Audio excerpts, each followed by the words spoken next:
Is it really the whole company? Or maybe just a few decision makers? I'm talking about Twitter here. Hi, I'm James Lynch, and welcome to this Perceptive Reader's Technology Moment. Over the past several days, we've been talking about technology, and now we have come to Twitter because I want to talk about how Twitter is no longer a private company. It is now what they call an IPO, a public company, which it had to meet certain requirements in order to become public. Once a company becomes public, there are certain decisions in those requirements that at one time, when one sole person was able to make it, they no longer could make it. See, once you become public, one of the requirements, you need a board or a board of directors. How those board of directors even picked? Well, you become what? Responsible to the public now with the shareholders. Your shareholders actually now get what? A voting right or rights into the company. Why is this so important to know? Because when you become a public company as well, if you read through all the policies, you will see that it used terminology such as corporate action. So corporate actions, which you will see describing different responsibilities and requirements, decisions. I want to read something to you before I make my statement. Now, before I make a statement, you can go back through the podcast where I did a series on the year of 2020, where Twitter said they were changing their end user agreements and policies, and it was laid out. I read the whole thing to you, and in those policies, Twitter basically stated quite a bit of what they wouldn't do. It was almost like, again, more in the past of like a hands-off approach to certain things, unless once again, it was literally breaking the law. Okay. And I brought out and explained that policy almost like several paragraphs that really affect businesses and things of that nature. Now, before again, I go into corporate actions and stockholders' rights, I want to emphasize that even in some of my assessments over the years, I would basically mention if I was not in agreement with something, whether it was shadow banning or what have you, I always emphasize I knew it was more of maybe some individuals. The cop out, to use that expression, sometimes people say, well, it was the AI algorithm and things of the nature. Let me tell you something. See, it gets to this point, especially when you're an high profile figure, but you don't even have to be a high profile figure. The AI basically may flag something. Okay, I'll give you that because, I can't really go and say something otherwise. But, I've always said again, you should still have persons, if a company making that much amount of money. And from what I understand, in order to be an IPO, to be on that level, you got to be bringing in some big bucks. I mean, millions upon millions of dollars to even be considered on that, level. Hundreds of millions or what have you of what you're capable of making. Because why? When you go public, you're saying, hey, I'm in this to make money, not only for the company, but to make you shareholders money too. And hopefully rich, you see. But all the same, as I said before, you normally have the funds in place to have a very efficient, a proficient help desk, you see, that can really make those type of important decisions.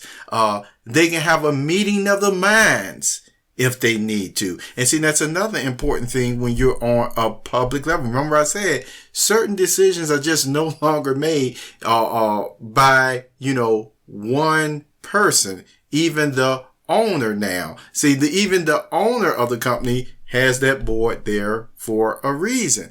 So you have to realize once you go there, you may say, hey, this is some type of policy I just don't like. However, depending on the level of effect that it will have on your shareholders, which can cause them to lose money, you see, you will have to come to some type of meeting of the minds. It would be good to come to a meeting of the minds with the board of directors, and the board of directors again even have the shareholders who have their votes and things going into place. Because I want to read something to you that actually comes from the Investopedia of Business, you see.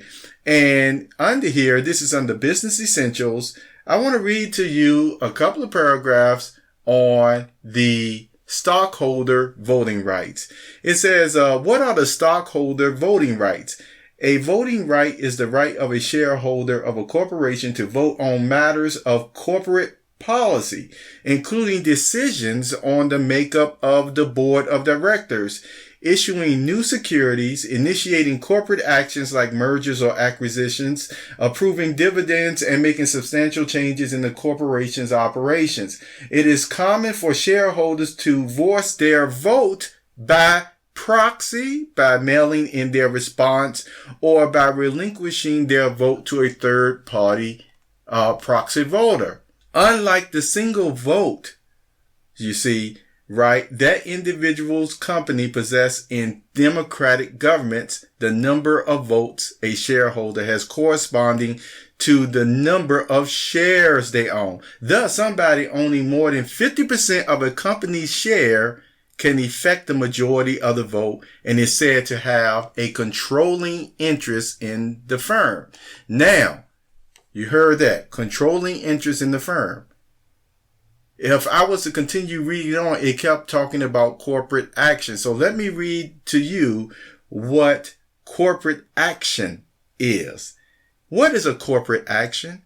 A corporate action is any keyword, activity, any activity that brings material change to an organization and impacts its stakeholders, including shareholders, both common and preferred, as well as bondholders. These events are generally approved by the company's board of directors. Shareholders may be permitted to vote on some events as well. You see, some corporate actions require shareholders to submit a response.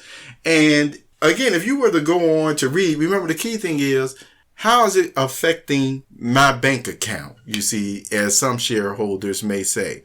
Now, see, recently, over the past year, you heard about different ones who had their accounts removed and things of that nature. I told you about, this is just a side note, as when I used to have my Pocketbooks brand, you see, Twitter account. Literally, yeah, that handle. No numbers after it or anything. See, original Pocketbooks brand. But for myself, I'm just giving you this bit of information in the background. There were some people that were envious of the brand, and they kept doing certain things, hacking it and things of that nature, where eventually, you see, Twitter just said, first they suspended it, then they just ended up, I'm giving them the benefit of the doubt, just not wanting to deal with it no more. So it ended up being taken off of Twitter, and it certainly wasn't anything that I was doing or misusing the Twitter account. Did I express myself with the freedom of speech at times? Yes. But did I harass or hound anybody? No. You see, so the whole point is this. When you become a public company, it still doesn't mean that you don't own your company. So at least in the Western lands of the United States anyway, yes, they can literally say, well, we still just don't like you on our network. And they can really do it. See, long as they don't say anything defamatory about you, about your skin color, orientation, things of that nature. You see, you see, in other words, they're not supposed to use hate speech against you, you see. So the whole thing is, they can say this is the way that we're just running our network. And if you don't like it, you can go on somewhere else. Okay. Now, with that being said, this is why I'm making the comparison. However, they still have a responsibility now that they're a public company to make sure that they're not making decisions on purpose and based off of whims that's going to hurt the shareholders. And so just think about it. Over the past 6 months, there were so many accounts and, no matter what side of the spectrum, that were, removed or deleted. Some people would say, well, many of them were bots. But then again, not all of them were bots, you see. And so here's just a thought, in closing, that I just want to say that with all those removals and now maybe some would say balancing out or what have you, did that make Twitter more prosperous? The way certain policies are in place now, is it making the company prosperous, or is it losing money? All based off of certain actions, and some of them could certainly be proven were not really based on a financial side of things, at least not for the shareholder, you see. But I just wanted to make you aware that major decisions like that. Remember when I told you sometimes people get frustrated and they just don't know who to address. Well, in this case, if you got a company, like Twitter is now, IPO, it has a board of directors and things of that nature. Do you know who they are? Do you know how they voted on the matter? Did they have a voice in it at all? You see, yes, Jack Dorsey is the owner or the founder or the figurehead now. But see, think about it. You can look at a person in the beginning and see, and that's the same thing that I mentioned in the Google podcast. And you can see individuals that as they started off and they created these different wonderful tools, you could see the humor in their personalities. You see in some of their interviews. Some people might call them green, and it's like, no, they're not green. They're just nice people. You see what I'm saying? But then going through the rigmarole of building the business at times, then they start seeing, boy, I got to be mean in this way because the persons that I'm dealing with over here are just not being reasonable. And then when you get enough of that piled on you at times, it calls you to make decisions, even heavy-handed decisions at times, that you wouldn't want to make otherwise because you're like, this is not my personality. But because I got these ones over here, see, let me tell you something. This is a side note about, like I said, reasonable people. Reasonable people. The reason why they're reasonable is because they're very patient. They're very patient. And sometimes with that patience with reasonable people, you can have your company on the verge of just falling in the ground. But because you got so many reasonable people around, then it's like, even though you got the facts and you're putting it before them, they have a tendency to say, well, I got to watch it again. And you hear that enough. And see if you don't get to the point where you're like, look, I know what the situation is. I'm going to go ahead and nip it in the bud. I've been through my reasonable side of things. You see what I'm talking about? And that's one thing about, nobody's telling no one not to be reasonable, but this is a teaching point that I stand by. You see, there comes a time, and I'm talking from experience, and I know it, I've seen it, and I'm not changing it. I know it's a fact. I stand by God when I say it. There comes a time where you know a person will come to you. And see, and this is where experience comes in.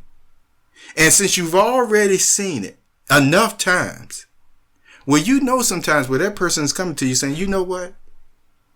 I've seen it. I analyzed it. I don't have to take, another, I don't know how many, several years or whatever for this or that, because I know where you're coming from. And this is what we need to do now. You see, sometimes, again, sad to say, it's been reasonable, has been turned upside down, where when there really is a time to act upon the matter, it's not, because you keep having a new group of people come in that then they got to keep seeing it over and over again. And it does not matter what it seems to be doing to your business, your income, your ability to take care of even your own family. See, and that's the key thing there. Once something starts, like I said, hitting your foundation on that matter, you got to make the decision, you see, to do what's best, especially when you've already shown you were reasonable. And because everybody isn't going to always understand, you see, your decisions. And yet, at the same time, as I said, you'll have some people that if they can get away with it, they will keep moving the goalposts on you. And that's a fact. But as I told you, you'll have some reasonable people that'll just keep letting them do it. Now, some people will be like, they'll have another name for it. Sometimes it is because they're afraid. But I just wanted to mention that to you because the man, Jack Dorsey, I know right now there are some people that probably just don't like him anymore. Because, he had to explain himself on different ways. And you can look at some of his interviews now than from when even like 5 or 10 years ago. And you can just tell it's like, sometimes does he even want to be in this position anymore on certain things? Certainly not decisions. So that's why I would just say again that, sometimes there are decisions that are made. But the point is, does the buck really always stop right here, as they say, when a company is an IPO, you see? There are other decision makers. Maybe a friendly letter will help in this way or that way to let them know what your views are on this and that. So anyway, thank you for, spending some time with me on this. I did several, like I said, technology moments, to help you to see the scope and the background of how certain companies came about, whether they're public, or private. And I really wanted to emphasize the Twitter side of things because a lot of major decisions were made. And this is just a little extra point that I will share in, because over the past year, with some of Twitter decisions, if you're wondering as a business owner that whether I would have made all of those types of decisions or what have you, or if I would have just stuck to the policies that were in place. Well, yes, I would have just stuck to the policies that they said that they were going to have at the beginning of the year in 2020. And, and I certainly, once again, would have left alone, a lot of the decisions, because remember, if someone is not breaking the law, you see, the laws of the land and things of that nature, I leave them alone, you see. Now, if once again, there's a legitimate reason for looking into something, then that's why you don't rely, you see, on AI. You put some humans in there, who can make good decisions on these matters. I've talked about this in times past. You know, sometimes people, they like to say that, you know, everyone has these different beliefs in this and that or whatever, but it's still, there's a such thing as ethical business practices, which I've talked about on the Perceptive Readers as well. And if you get to the point where everything goes, and that if you don't like somebody, that just gives you the right to just start, you know, sabotaging their income and things of that nature, even if you don't like nobody. See, because for example, some of the people who have actually shadow banned me and participated for years on this, guess what? No, I'm not going to tell you. I'm going to ask you. Do you think if I had the opportunity that I would still purposely try to cause them any financial harm? You see, try to get them censored or anything. Now, don't get me wrong. I'll end up saying, don't give them access to my stuff again. Don't give them access to my accounts. But that doesn't mean that if all of a sudden they say, you know, I think we better just move you into this department where maybe you just go do some paperwork now or what have you. Then, you know, it's like, hey, I'm happy for them, you see. So anyway, I just wanted to share that with you. And until next week, because I'll talk about, you know, another subject next week on technology. You have a very nice day, okay?